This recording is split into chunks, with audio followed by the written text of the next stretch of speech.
Decisão do ministro Antônio Dias Toffoli do Supremo preocupa procuradores da Operação Lava Jato. Em áudio e vídeo, destaque de Afonso Marangoni. A decisão do presidente do STF, Dias Toffoli, de suspender os processos em que houve compartilhamento de dados de órgãos de controle sem prévia autorização judicial tem repercussão geral. Toffoli atendeu a um pedido da defesa do senador Flávio Bolsonaro, do PSL do Rio de Janeiro. O hoje senador é investigado por movimentações financeiras suspeitas na época em que era deputado estadual. No fim de 2018, o Conselho de Controle de Atividades Financeiras apontou transações suspeitas envolvendo Flávio Bolsonaro e assessores parlamentares como Fabrício Queiroz. Na prática, a decisão de Toffoli suspende a investigação do Ministério Público do Rio de Janeiro contra o filho do presidente Jair Bolsonaro. Para o presidente do Supremo, é temerária a atuação do Ministério Público em casos envolvendo compartilhamento de informações fiscais sem a supervisão do Poder Judiciário.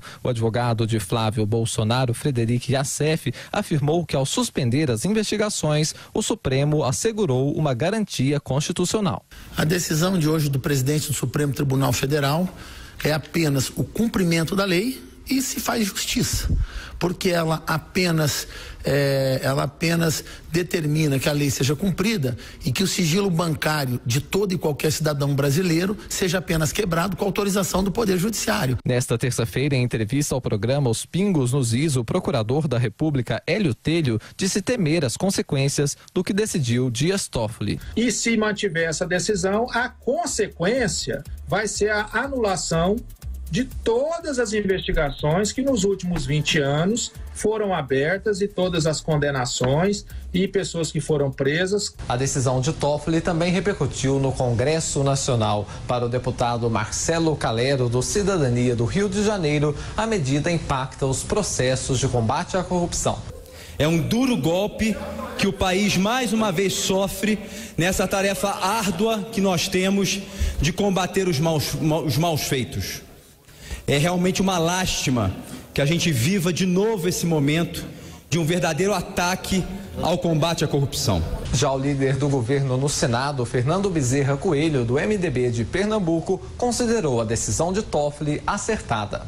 Eu acho que a decisão hoje tomada pelo presidente do Supremo Tribunal Federal coloca freios, né? Ninguém pode sair a chafurdar a vida de quem quer que seja, de qualquer cidadão brasileiro, se não tiver autorização judicial para isso. Então, é um freio para a busca da legalidade dos atos que são praticados em qualquer tipo de investigação. Em nota, o coordenador da Lava Jato no Rio de Janeiro, Eduardo El-Haj, disse que a decisão monocrática do ministro Dias Toffoli suspenderá praticamente todas as investigações de lavagem de dinheiro no Brasil. Ele classifica como um retrocesso sem tamanho que o Ministério Público Federal espera ver revertido pelo plenário o mais breve possível. Para Eduardo El-Haj, Toffoli ignora o macrosistema mundial de combate à lavagem de dinheiro e ao financiamento ao terrorismo e aumenta o já combalido grau de congestionamento do judiciário brasileiro. Até uma decisão definitiva do plenário do Supremo, todos os casos que usaram dados do COAF, da Receita Federal e do Banco Central sem autorização da Justiça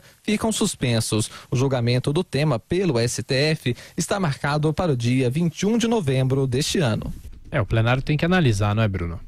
O problema, enfim, não é a atuação do COAF, né, de investigação, de monitoramento de movimentações financeiras suspeitas, mas fornecer essas informações para agentes do Estado sem uma prévia anuência do Poder Judiciário. Existem leis no país, essas leis devem ser respeitadas e nós, cidadãos brasileiros que estamos numa posição vulnerável frente ao Estado, frente aos agentes do Estado, nós temos que ser protegidos. Estamos falando agora do Flávio Bolsonaro, mas isso não pode ser personalizado. A lei vale para todo mundo e tem que proteger a todos. Agora, o que me preocupa na fala da entrevista do procurador ontem é o seguinte: se todas as investigações que foram feitas nos últimos 20 anos, como ele citou, correm o risco de serem de alguma forma prejudicadas, então há um problema na forma como esses agentes do Estado têm feito as investigações e têm trabalhado com esses elementos do ponto de vista processual. Então isso é um problema grave que se apresenta agora com essa reclamação. Assim, a lei vale para todo mundo tem que respeitar, inclusive os agentes do Estado brasileiro. Josias de Souza. Olha, é preciso analisar esse problema com toda a moderação, abstraindo posição de Ministério Público, de réus e tal. Existe uma lei aprovada há 21 anos, essa lei tratou dos crimes de lavagem de dinheiro no país. Nesta lei foi criado, por meio desta lei, foi criado o COAF.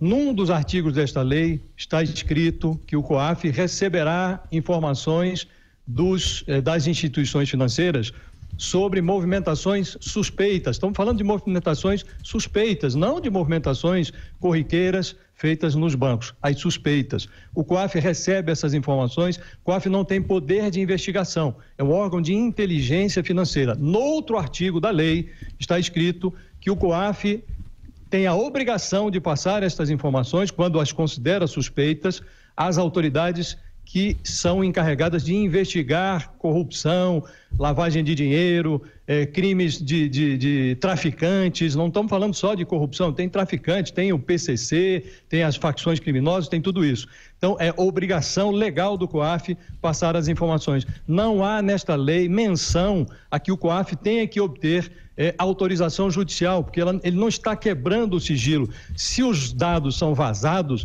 é um problema e deve ser coibido, não pode vazar dado, é dado sigiloso. Na fase seguinte, a autoridade investigadora, ou o Ministério Público, a Polícia Federal, essa autoridade, quando julga necessário, aí sim pede a quebra do sigilo e aprofunda a investigação. Essa é a sistemática de funcionamento do COAF. O ministro Dias Toffoli, ao tomar essa decisão solitariamente, ele passou por cima de decisões coletivas já tomadas pelo Supremo, decisões que validaram esse sistema de funcionamento do COAF. Acho que foi temerária a decisão do ministro, porque ele decidiu solitariamente, numa decisão liminar, portanto provisória, precária, uma coisa que afeta investigações no país inteiro. Por que não pode esperar as férias do Supremo terminarem?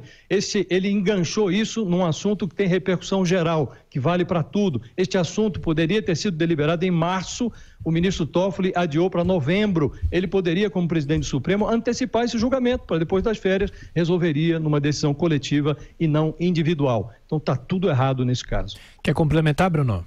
Sim.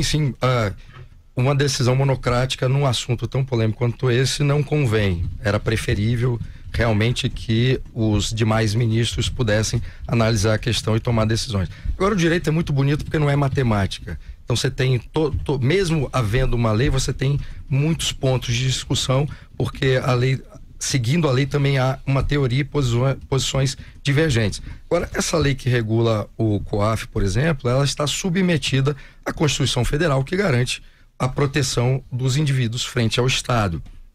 Se é verdade que o COAF tem o poder de fazer essa investigação, informar as autoridades competentes, percebendo que ali há algum motivo para a investigação, deve solicitar sim a autorização do Poder Judiciário, senão ficaremos todos vulneráveis a qualquer tipo de opção por investigação, não respeitando o devido processo legal.